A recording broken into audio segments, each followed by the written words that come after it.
बड़ी खबर है, देश की सियासत से जुड़ी खबर है। प्रियंका वाड्रा के लिए मुश्किल भरी खबर है। प्रियंका को जेल तक जाना पड़ सकता है, मुश्किलों में घिर गई है। मैं क्यों कह रहा हूं? क्योंकि राहुल गांधी को सजा हो चुकी है, कई मामलों में जमानत पर है। प्रियंका वाड्रा के खिलाफ 41 एफआईआर हो गई है, 41 एफआईआर। और अकेले प्रियंका ने, अगली तस्वीर दिखाई, प्रियंका के साथ साथ मध्य प्रदेश के पूर्व मुख्यमंत्री कमलनाथ भी हैं, जिन पर 41 एफआईआर हुई है। आरोप यह है, फर्जीवाड़े का, झूठ बोलने का आरोप है, जिसमें ये 41 मुकदमे दर्ज हुए। देखिए जरा रिपोर्ट।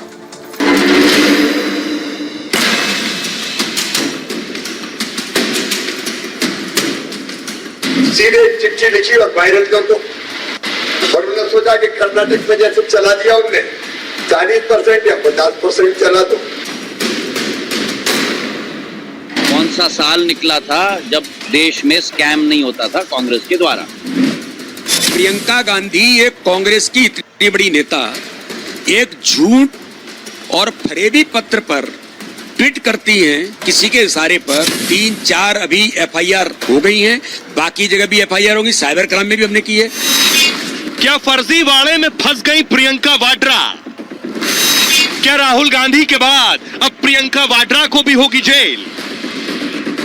मोदी समुदाय को अवमानना के मामले में गुजरात की अदालत ने राहुल को जेल की सजा सुनाई थी। अब मध्य प्रदेश में शिवराज सरकार के खिलाफ फर्जीवाड़े में प्रियंका वाड्रा पर भी शिकंजा कस गया। मध्य प्रदेश में प्रियंका के खिलाफ दर्जनों एफआईआर हो गए, जिसके बाद पुलिस एक्शन में है। ऐसा कोई संगठन, ऐसा कोई व्यक्ति जिसका नाम उसमें उल्लेख है, वो उसकी तस्दीक नहीं हो पाई है। तो ये एक फर्जी पत्र प्रतीत होते हुए इस संबंध में शिकायत की गई थी। प्रियंका गांधी, जयराम रमेश, कमलनाथ जी इनकी ट्विटर हैंडल के उपयोगकर्ता के रूप में शामिल किए गए। दरअसल प्रधानमंत्री मोदी को काउंटर करने के चक्कर में प्रियंका जल्दबाजी कर गई। 12 अगस्त को मध्य प्रदेश के सागर में पीएम की रैली थी।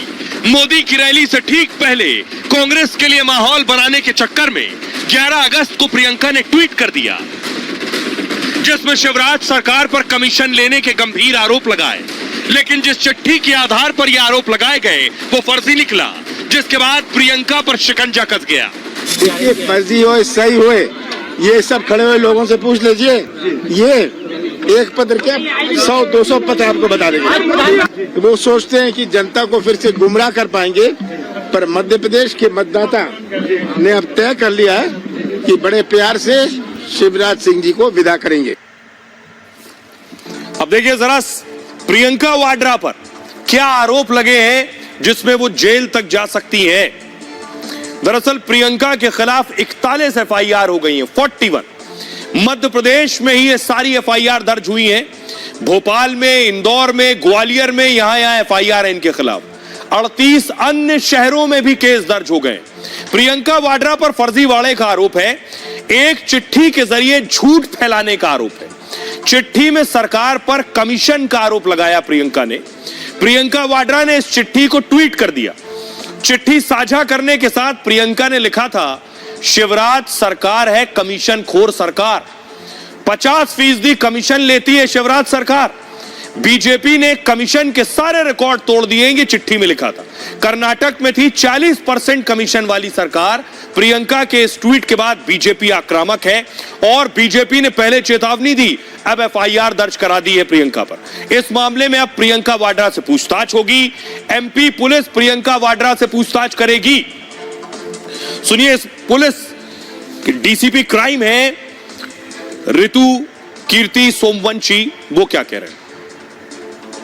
भारतीय जनता पार्टी के मंत्रियों और पदाधिकारियों द्वारा हमें एक ये थाने पर ज्ञापन प्राप्त हुआ था, जिसमें ये बात लिखी हुई थी कि मुख्य न्यायाधीश को, मध्य प्रदेश के मुख्य न्यायाधीश को एक पत्र भेजा गया है, जिसमें लघु और मध्यम संविदा कर्मी, जो कि पेटी कॉन्ट्रैक्टर्स का संघ है, उनके द्वारा एक मुख्य न्यायाधीश को पत्र में लिखा गया है कि मध्य प्रदेश में कॉन्ट्रैक्ट्स, यानी कि जो भी सिविल वर्क्स होते हैं उनके कॉन्ट्रैक्ट्स में 40 से 50% की कमीशन की बात चल रही है और इसकी जांच की जाए।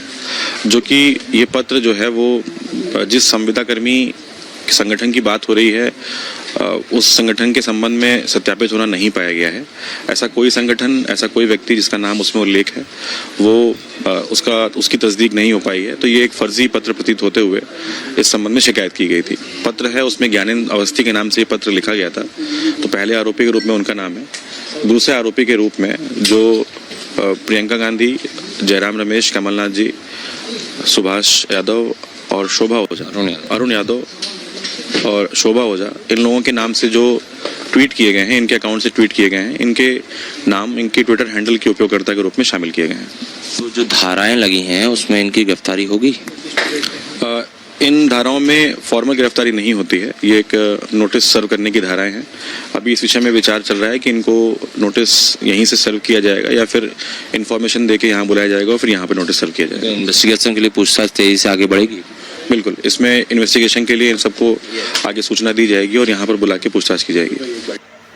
अब आपको बताता हूं मैं कि आखिर इसमें प्रियंका वाड्रा के साथ साथ कौन से 5 नेता हैं जिन पर एफआईआर हुई है। ये है सारे नेता, आप देख रहे हैं। एक तरफ से शुरू करें तो प्रियंका वाड्रा जो कि कांग्रेस की महासचिव, उन पर एफआईआर। जयराम रमेश मीडिया प्रभारी कांग्रेस, इनके ऊपर एफआईआर है। और शोभा ओझा प्रवक्ता कांग्रेस, उन पर एफआईआर। और उधर देखिए अरुण यादव है, पूर्व अध्यक्ष एमपी कांग्रेस के, इनके ऊपर भी एफआईआर हुई है। अब आपको बताता हूं, प्रियंका एंड इस पूरी मंडली पर शिकंजा कस गया है। प्रियंका के खिलाफ 4 धाराओं में केस दर्ज हुए हैं जिसकी जांच मध्य प्रदेश पुलिस कर रही है। चारों धाराएं भारतीय दंड संहिता की हैं, जिसमें आईपीसी की जो धाराएं लगाई गई हैं वो है 420 यानी धोखाधड़ी करना, और 7 साल तक की सजा हो सकती है इसमें, साथ में जुर्माना भी लग सकता है। 469 यानी प्रतिष्ठा को नुकसान पहुंचाना, 3 साल तक की सजा हो सकती है इस धारा में, साथ में जुर्माने का भी प्रावधान है। 500 यानी मानहानि के लिए दंड और 2 साल की सजा अथवा जुर्माना इसमें देना पड़ सकता है, या सजा और जुर्माना दोनों हो सकता है। इन धाराओं में एफआईआर दर्ज हुई है। 501 मानहानि कारक बात शेयर करने पर दंड, और इसमें 2 साल की सजा और जुर्माना हो सकता है, या फिर सजा और जुर्माना दोनों हो सकता है। इन धाराओं में मुकदमा दर्ज किया गया है। इस पर अब मध्य प्रदेश में हंगामा हो रहा है। कांग्रेस की बड़ी नेता है प्रियंका वाड्रा, उन पर 41 एफआईआर है। कमलनाथ क्या कह रहे हैं, पूर्व मुख्यमंत्री और मुख्यमंत्री शिवराज सिंह चौहान, दोनों को सुनिए। हजारों मामले हैं, किन किन पर केस करेगी बीजेपी?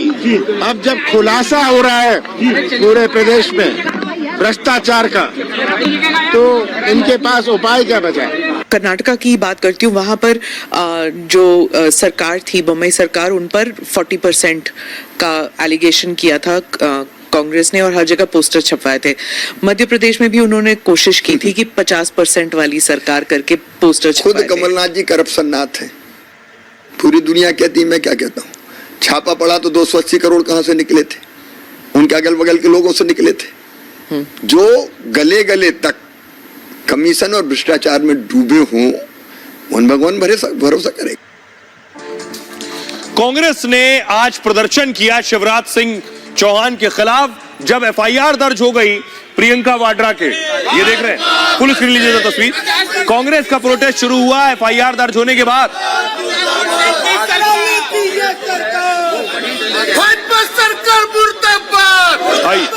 अब मैं आपको बताता हूं, बीजेपी बनाम कांग्रेस शुरू हो गया। इस पर क्या कुछ कह रही है कांग्रेस पार्टी और क्या कह रही है बीजेपी। कमलनाथ कह रहे हैं बीजेपी ने प्रियंका वाड्रा समेत कई नेताओं पर एफआईआर दर्ज कराई है। सरकार भ्रष्टाचार की जांच नहीं करती है, इस मुद्दे को जो उठाए उस पर अत्याचार करती है। मैं कांग्रेस कार्यकर्ताओं से कहता हूं कि वो इसके खिलाफ खड़े हो, सरकार को उखाड़ फेंकें। सत्यमेव जयते। वीडी शर्मा कह रहे हैं बीजेपी अध्यक्ष एमपी के फर्जी चिट्ठी वायरल करके बदनाम करने की कोशिश हुई है, लेकिन कांग्रेस की अपनी कोशिश में कांग्रेस कामयाब नहीं हुई है। झूठ की हांडी एक बार चढ़ती है, बार बार नहीं। करप्शन नाथ के इशारे पर यह साजिश रची गई है। भूपेश बघेल कह रहे हैं एफआईआर से सच्चाई नहीं छिपती। नरेंद्र सिंह तोमर कह रहे हैं केंद्रीय मंत्री कांग्रेस गंदी राजनीति पर उतर आई है, मध्य प्रदेश में कांग्रेस के पैर उखड़ गए, इसलिए फर्जी चिट्ठी बनाकर बदनाम कर रही है कांग्रेस। कांग्रेस की कोशिश कामयाब नहीं होगी। सुनिए पीसी शर्मा क्या कुछ कह रहे हैं कांग्रेस नेता, और मंत्री विश्वास सारंग। सच बोलोगे तो आप पे FIR होगी। ये लोग 24 घंटे झूठ बोलते हैं, पर इन पे कोई FIR नहीं होती। कांग्रेस का कोई भी नेता कितनी FIR हो डरने वाला नहीं है। और ये 50% घूस ली जाती है कामों में। नामांतरण में 40% घूस ली जाती है। कर्नाटक में बात आई थी तो सरकार चली गई, अब यहाँ तो 50% है। इनका जाना तय है 23 और 24 में। ये तो चांदी की चम्मच पैदा के मुंह में रखकर पैदा हुए लोग हैं। ये कानून की धज्जियां उड़ाते आए हैं ये नेहरू परिवार, ये कांग्रेस वाले। पर जनता के दरबार में भी हारेंगे और कानून में भी हारेंगे। और अब ये ट्वीट करके सफाई ना दें, अब कोर्ट में जाएंगे। अरुण यादव, कमलनाथ और प्रियंका जी कोर्ट में जाकर जवाब दें झूठ और फरेब का। अब आपको बताता हूं प्रियंका जिस मामले में फंसी वो मामला है क्या। दरअसल ये जो ट्वीट आप देख रहे हैं ये प्रियंका ने ट्वीट किया और यही है ट्वीट जिसने प्रियंका वाड्रा पर 41 FIR दर्ज करवा दी है। इसमें आखिर क्या लिखा था ऐसा जिसमें फर्जीवाड़े का और झूठ का आरोप लग रहा है प्रियंका पर। दरअसल ट्वीट में फर्जीवाड़ा है। 11 अगस्त को प्रियंका ने एक ट्वीट किया और प्रियंका ने इस ट्वीट में एक चिट्ठी भी अटैच की थी। चिट्ठी ज्ञानेंद्र अवस्थी नाम के शख्स की थी लिखी हुई, जिसने खुद को ठेकेदार संघ का अध्यक्ष बताया था। यह चिट्ठी चीफ जस्टिस हाईकोर्ट को भेजी गई थी जिसमें सरकार पर कमीशन के आरोप लगाए गए थे कि सरकार कमीशन लेती है। ज्ञानेंद्र की इस चिट्ठी में 50% कमीशन का जिक्र था। प्रियंका ने इस चिट्ठी के आधार पर ट्वीट कर दिया कि पूरे मध्य प्रदेश में 50% कमीशन लिया जा रहा है। बिना जाने समझे उस शख्स की विश्वसनीयता जांच की है। शिवराज सरकार को कमीशन खोर तक कह दिया। प्रियंका के ट्वीट पर बीजेपी ने हल्ला बोल दिया। बीजेपी ने कहा प्रियंका साजिश कर रही है और फर्जी चिट्ठी ट्वीट कर बदनाम करने की कोशिश कर रही है। उन्हें यह बताना पड़ेगा कि यह लेटर किसका है, क्योंकि ज्ञानेंद्र नाम का कोई शख्स ही नहीं जिसकी चिट्ठी है। ऐसे किसी शख्स का कोई सुराग नहीं मिला। चिट्ठी पर लिखा ठेकेदार संघ का पता भी गलत है। प्रियंका चुनाव जीतने के लिए फर्जीवाड़ा कर रही है, सरकार को बदनाम कर रही है। सुनिए शोभा ओझा पर भी FIR हुई है, वो क्या कह रही हैं, और मध्य प्रदेश के गृह मंत्री नरोत्तम मिश्र। 50% का भ्रष्टाचार इंसानों के साथ और भगवान के साथ 80% का भ्रष्टाचार। महाकाल लोक में हमने 80% का भ्रष्टाचार देखा। पटवारी का घोटाला, नर्सिंग का घोटाला, हर एक में भ्रष्टाचार। कितने स्टिंग्स हुए हैं जहां साफ तौर पे पैसे की डिमांड करते हुए लोग सुनाई दिए गए हैं। कितनी FIR कर ले कोई फर्क नहीं पड़ता। हम जनता की आवाज को उठाते रहेंगे और इन भ्रष्ट लोगों को मध्य प्रदेश की जनता उखाड़ के फेंकेगी। प्रियंका गांधी जी, ये कमलनाथ जी, दिग्विजय सिंह जी, अरुण यादव जी, इनने पहले आपके भाई से झूठ बुलवा दिया मध्य प्रदेश में 2 लाख के कर्जा का, और अब एक आपसे झूठे पत्र के आधार पर ट्वीट करवा दिया, आपको झूठा साबित कर दिया। कांग्रेस के प्रति लोगों में पहले से ही विश्वास नहीं है और आपके इन झूठे ट्वीटों से तो आपके बारे में विचार ही खंडित हो गए उनके। हमारे पास सारे विकल्प खुले हुए हैं कार्रवाई के लिए, और ये गंदी राजनीति बंद करो। ऐसे आप कोई को फ्रेम नहीं कर सकते। जनता आपके बारे में धारणाएं लगातार गलत बनाएगी।